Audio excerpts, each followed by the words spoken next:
Let's recap a great weekend out at First Pitch, Arizona. Up next on Fantasy Baseball Today in 5.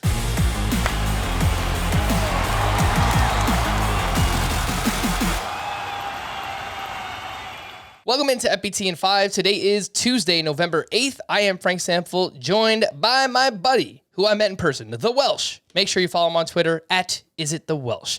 Let's start off with Matt Mervis, who we've talked about quite a bit already this offseason. And he was one of the highlight players that everyone wanted to see out at First Pitch, Arizona. And he lived up to the hype. He hit a home run, first pitch, lefty on lefty when we saw him on Friday, hit a home run in the Fall Stars game, had a nice showing in the home run derby. All the hype is there, and it seems like it will be in redraft leagues as well. So, Welsh, give me your thoughts on the pick range that he's going in, or low 200s right now, and who would you take between Mervis, Casas, Torkelson?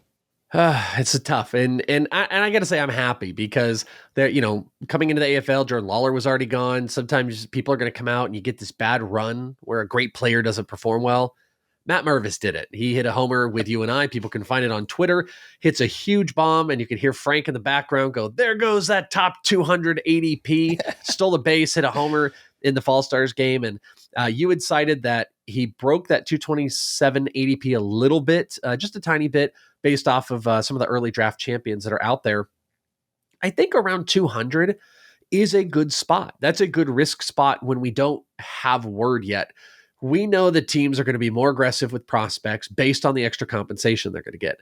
Matt Mervis looks advanced, doesn't strike out, been playing first solely out here, and they've got a hole. They got a position for it. Now they could fill it with a veteran.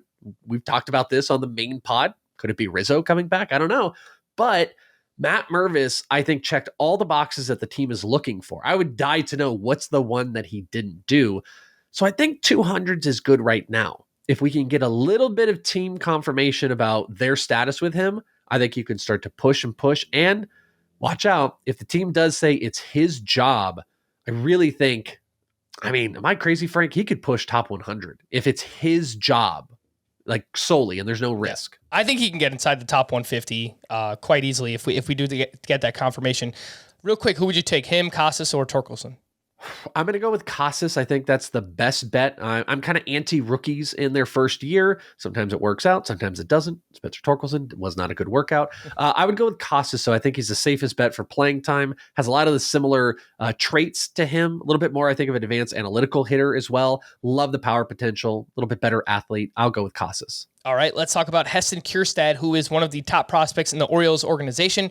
We saw him on Friday night. He had 3 hits. He came a home run short of the cycle. He also put on a show in the home run derby. The guy was hitting absolute bombs in this thing, and he's been really aggressive out there. He's looked good. He's actually hitting for batting average, but he is striking out. He has a 29% strikeout rate out at the AFL. I personally am a little bit torn on Heston Kjerstad. What do you think? Buy or sell in Dynasty right now? I think he's a buy based on where you can get him right now. But I do think there's a tornness to him because I think the high leg kick with the strikeouts make you worry. There's been a lot of missed time, though. Jim Callis on the broadcast asked him where he thought he was in his venture for the year here in the AFL. And he kind of surprisingly said, I'm good.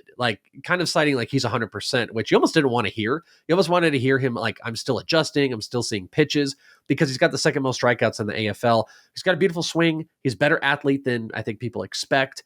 I think he's going to be able to work through this. I trust Baltimore's roster management and prospect adjustments more than I do a lot of other teams. So I think he can get through it and he can cut the strikeouts down, but it is a problem.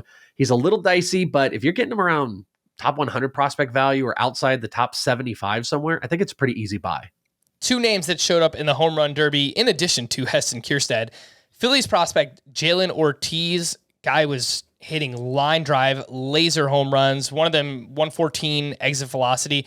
The person who actually won the home run derby, Mariners prospect Robert Perez Jr., who is actually coming off a pretty big season in the minors. Granted, he is a little bit older for the levels that he played at.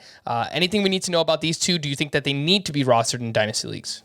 I think I said this on the pod. One of the things is Jhailyn Ortiz is the guy who looks like he's going to hit a bunch of homers. He's the guy in softball that everybody backs up on. Robert Perez is a guy that you want in a fight because he is a physical specimen. Jhailyn Ortiz, I think, is kind of what I just said. It's a struggle with a batting average, lots of strikeouts. he will destroy mistakes with 70+ power. Robert Perez, I don't like his age at the levels, but I think it's something we don't need to pick on. He's still 22 years old. He will move to 23, but hopefully they'll push him up to AA this year. He's had a good showing and an aggressive assignment, even though they only pushed him to high A this year, and he's gone up to the AFL. I'm encouraged. I think the power is real, and if he could start hitting off-speed stuff, he might be someone worth checking out more than Jhailyn Ortiz. All right. If you want to hear more about First Pitch Arizona this past weekend, then you can do so on the full-length podcast, Fantasy Baseball Today. Listen on Spotify, Apple Podcasts, Stitcher, your smart speakers, or anywhere else podcasts are found. Thanks for listening to Fantasy Baseball Today in 5. We'll be back again later on this week. Bye-bye.